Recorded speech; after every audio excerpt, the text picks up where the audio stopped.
What's up, guys? Welcome back to the channel. Hope you're having a phenomenal morning. I know I am. I want to talk to you guys today about desire. So I've been reading in one of my mentor's manuscripts. And this morning I was reading the book of Desire. It talks about what is desire. And desire is wanting, it's such a strong want, wanting a different result in your life, whether it be being rich, having a dream body, dream relationship, whatever it is, it's having that thing in your heart that you want to create in your life so bad. He talks about a big problem is that most people don't have that desire, that they get into conformity. And conformity is just playing the cards that you're dealt, so to speak.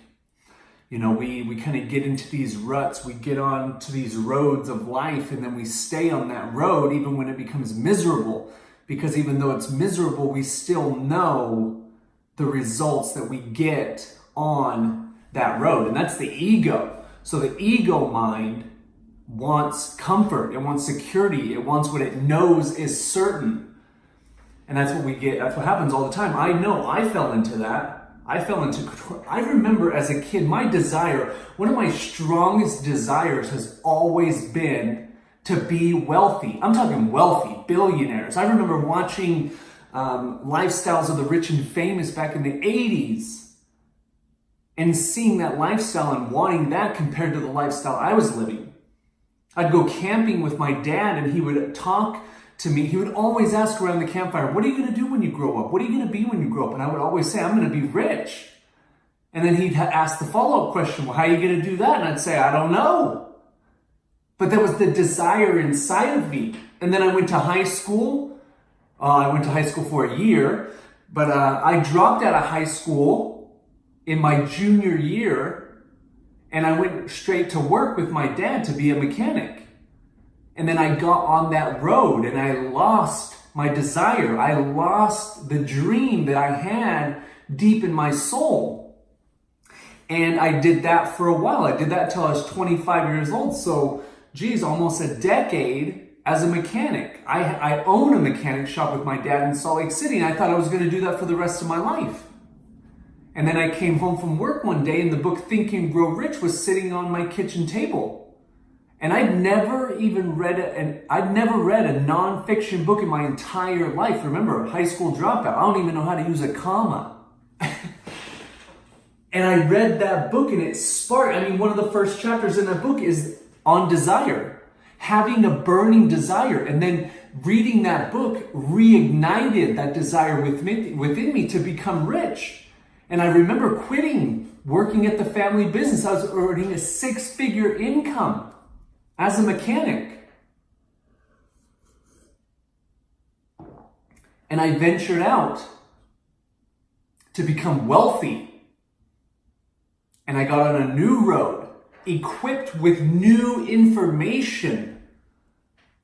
And it talks about that in the book that I'm reading, is that desire is that emotion, it is that force that when you have that burning desire, that it will take you through any and all of the obstacles and the seeming failures that are certainly going to pop up on your journey. And I can attest to that. I've been on this journey now of entrepreneurship for 13 years. I quit working as a mechanic on June 1st, 2006. And I can tell you in that past 13 years, it has been a hell of a ride. Hell of a ride. Starting different companies, having money taken, losing money, winning money, blah, blah, blah, blah, blah. It has been crazy.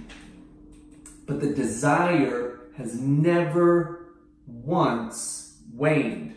In fact, my desire only tends to grow every single day. And so what is it that you desire? What is it in your heart that you want more than anything, that you're willing to burn your bridges, do whatever it takes, wake up early, go to bed late? What is it in you that maybe you lost connection with recently? Or over a long period of time, maybe you're watching this, you're in your late 30s like me, or maybe you're in your 40s or your 50s, and you got in that rut and you lost the connection with that desire. Well, what is it for you? Because it's never too late. It's never too late. You can spark, you can reignite that desire, and that fire, that energy will propel you to a whole new life. But again, like he talks about, most people don't have desire. Most people have conformed. They're complacent. They're just playing the cards they've been dealt in life. And that's the worst way to live a life. That is not the life that you were meant to live. You were meant to live a life of abundance, of greatness, of joy, of love. But you gotta learn how to create it. You have to learn how to create it. You're either creating your own reality or you're helping someone else create theirs. You're helping your boss create their dream life. And they're giving you some nickels and dimes to help them do it. You only get one life. You only get one shot at this thing. There isn't a replay. There isn't a reset. So why not create the absolute best life you can possibly create? That's what I believe. If I'm the creator of my reality, why wouldn't I create a mansion over a tent? That's what Thomas Wilhite says in this book. Why, if I'm the creator of my reality, if I can have anything I want, why would I create a tent if I could have a mansion? And that goes for you. But you gotta tap back into that desire. What is it that you want? Do you want to be rich? Not everybody wants to be rich, and my version of rich is different than your version of rich. So what is it that you want? I used to want Ferraris and Lamborghinis and stuff like that. I could care less about that stuff anymore. I already had that type of stuff, and I found that that life's not really that fulfilling.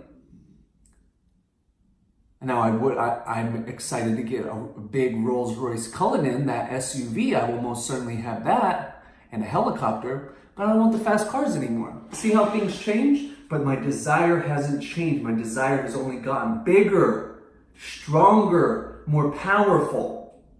So ask yourself, start asking yourself that question. If I could have anything I wanted in this life, what would it be? Or what is the dream that you've had since you were a child that you put away? That you stuffed under #adulting? Huh? Think about that. Some of my goals, some of my dreams, I love to sing and I love music. So I would love to play music. I would love to be in a band. Billionaire. I was just talking about this weekend and then this would be a huge dream. One of my dreams has been to be a doctor, to be a pediatrician or a pediatric surgeon. God, I'm 37 years old. I'd be 50 by the time I was actually cutting kids up, But it's that desire. What are the dreams that you have in your heart? Because if God would not have given you the desire, if the wherewithal, if the resources and the means to make that a reality were not possible for you. So go ahead, take them out. Write them out on a piece of paper. What are the things that you always wanted in your life? Write them out. Things that you wanted even way back when you were a kid and they've been stuck deep down in there. Pull them on up.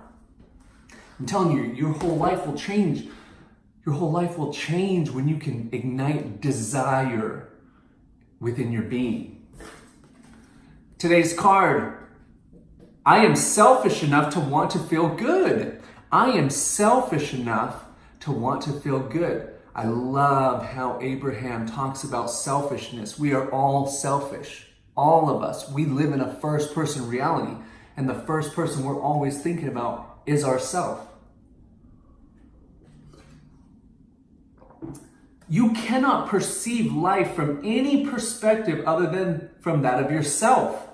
Selfishness is the sense of self. Unless you are selfish enough to care about how you feel and therefore direct your thoughts in such a way that you are allowing a true connection to your inner being, your infinite self, you have nothing to give another anyway. Everyone is selfish. It is not possible to be otherwise. How can you make someone else happy if you're not happy? Your own happiness should be paramount. It should be the number one focus in your life. You should always be asking, how can I be and feel happy today? How can I be and feel joyful today? How can I be and feel grateful today? Then once you fill up your own cup, then you can pour onto other people. But so many people come from that, I don't want to think about myself. I don't want to seem selfish. Well, we all think about ourselves. Even not thinking about yourself and being a people pleaser, you're doing that because you think by being a people pleaser, then those people that you are pleasing will fill up your own cup. That's not going to work, my friend. You've always got to think about, how can I fill up my own cup? And then once my cup is full, how can I pour into other people? That's selfishness. So I am selfish enough to want to feel good. I hope you have a great day today. Just like I said, these videos are going to keep getting better. I feel like they've even gotten better in the past few days. Kind of just getting momentum. We'll talk about that soon. Hope you have a great day, and I'll see you tomorrow.